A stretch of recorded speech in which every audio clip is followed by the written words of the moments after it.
Hey friendly faces, welcome to my channel again. I'm Yolandie Olech, and tonight I'm sharing another one of my giant cookies that I have been prepping for a while so you guys can enjoy baking them at home and even start selling them with my new and upcoming series ebook.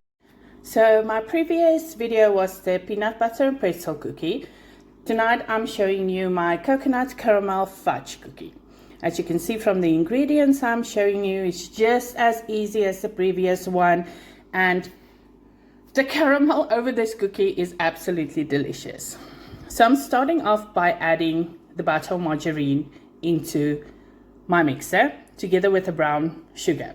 We're going to whip those together until they are light and fluffy. Take your time to stop the mixer and just scrape off those sides. You want to incorporate all of the sugar mixing and them the butter on a together. high Speed. If you do not have a stand mixer, you can use a hand mixer or even by hand, but it will just take you a little bit longer. Once they come together, a little cough there. Once they come together, we are going to add our eggs. This just helps combine them even more and even better. While they mix up, I'm moving over to my dry ingredients: flour, corn flour, a little bit of salt, and a little bit of baking soda that we are going to mix together and incorporate all of them so we can add them to our wet ingredients. Once all of the lumps are out and we have incorporated all of those dry ingredients, I'm going back to my mixer, and you can easily now see the color is so much more lighter, and that's exactly what we are looking for. Next up, I'm adding a little vanilla essence. If you want a little bit variety, you can always use a caramel essence, but I do like the caramel being original in this recipe all on its own. We mix those together, and I'm going to slowly start to incorporate those flour that we mixed up with all of the raising agents.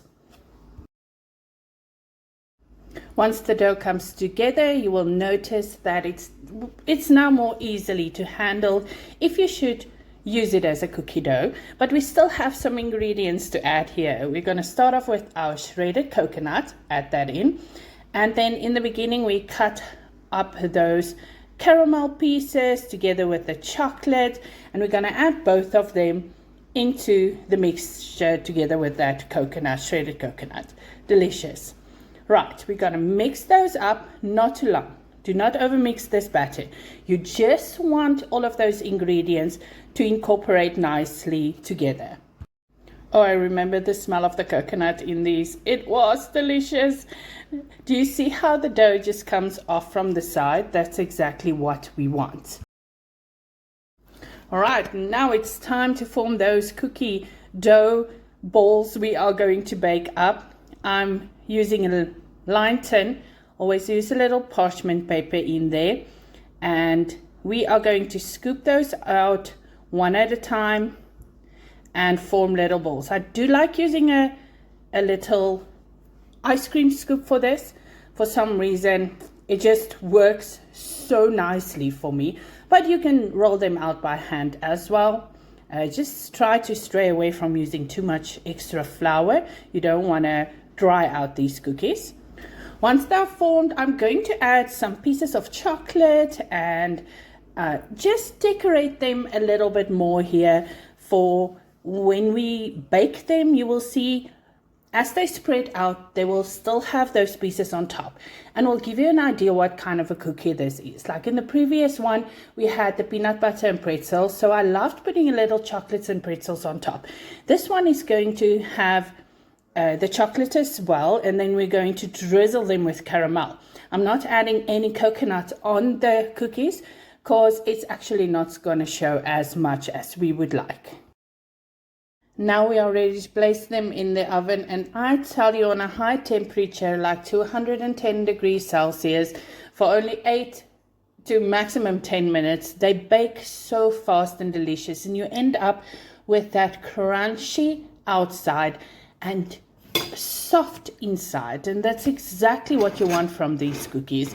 You want a fluffy inside, so you don't have a dry taste of these cookies, and that's what I love about them. When they come out, I just take a little spoon to just one of my stainless steel measuring cups, and then I press them down a bit. So when we drizzle them with this caramel, they come out absolutely perfect. Perfect for packaging and perfect to eat.